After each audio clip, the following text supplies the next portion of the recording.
Hello. In this presentation, I'll be discussing a study conducted at Case Western Reserve called Tumor Homing and Tissue Penetration of Filamentous Plant Viro Nanoparticle Potatovirus X, conducted by Shulka et al. In 2013.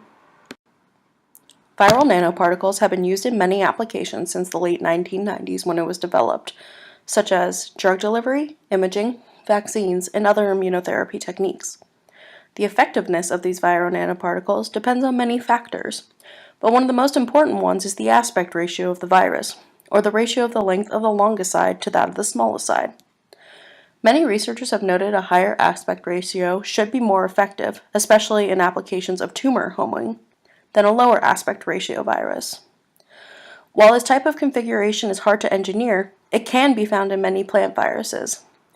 But most of the viral nanoparticles being studied right now are just spherical, as shown in the left, with a low aspect ratio, in comparison to elongated, as shown on the right, with a high aspect ratio.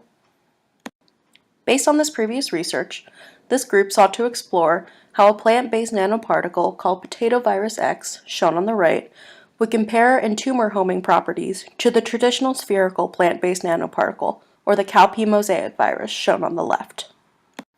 To answer this question, the researchers implanted both tumor cells and the viruses into fertilized chicken eggs and nude mice.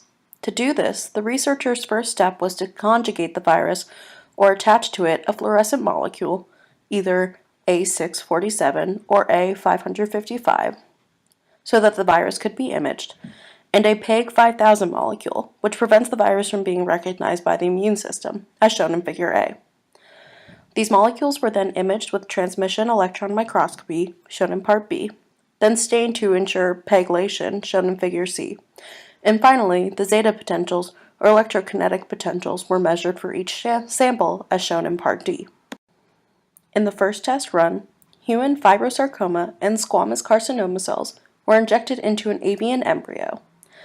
This embryo was then subsequently injected with the two fluorescence and PEG-tagged CPMV and PVS viral nanoparticles.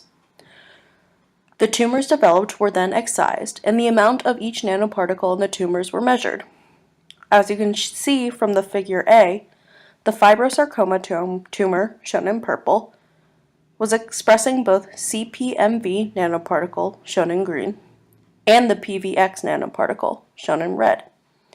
Interestingly, these researchers showed similar levels of uptake of each viro nanoparticle, but the PVX was much more prevalent in the core of the tumor versus more diversely spread out, as shown in graphs in Figure B.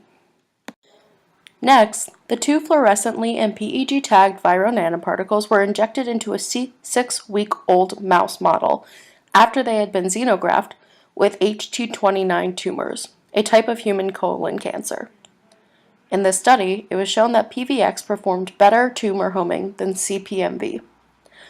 This is demonstrated in Figure A, where more of the excised organs were fluorescently tagged in the presence of PVX than CPMV, and Figure B, where the tumors excised showed a stronger presence of PVX than CPMV.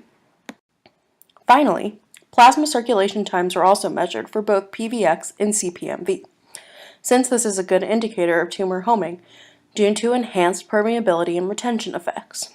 As the graph on the left shows, PVX circulation times were less than that of CPMV. This was abnormal since usually nanoparticles with a high aspect ratio have increased circulation times over that of spherical ones. To explain this, researchers measured where the molecules were most heavily distributed. CPMV was mostly found in the liver at 71%, with only 13% accumulating in the spleen, versus PVX, where 55% accumulated in the liver, but 23% accumulated in the spleen.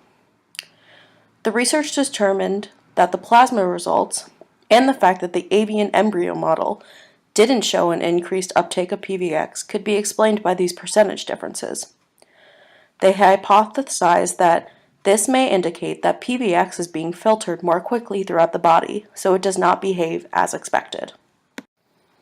So in conclusion, in avian models, PVX tends to be more localized to the center of tumors, and in mouse models, PVX shows a higher uptake by organs and tumors. Researchers expected to have a slower clearance times and increased tumor homing, but this was not exactly the case.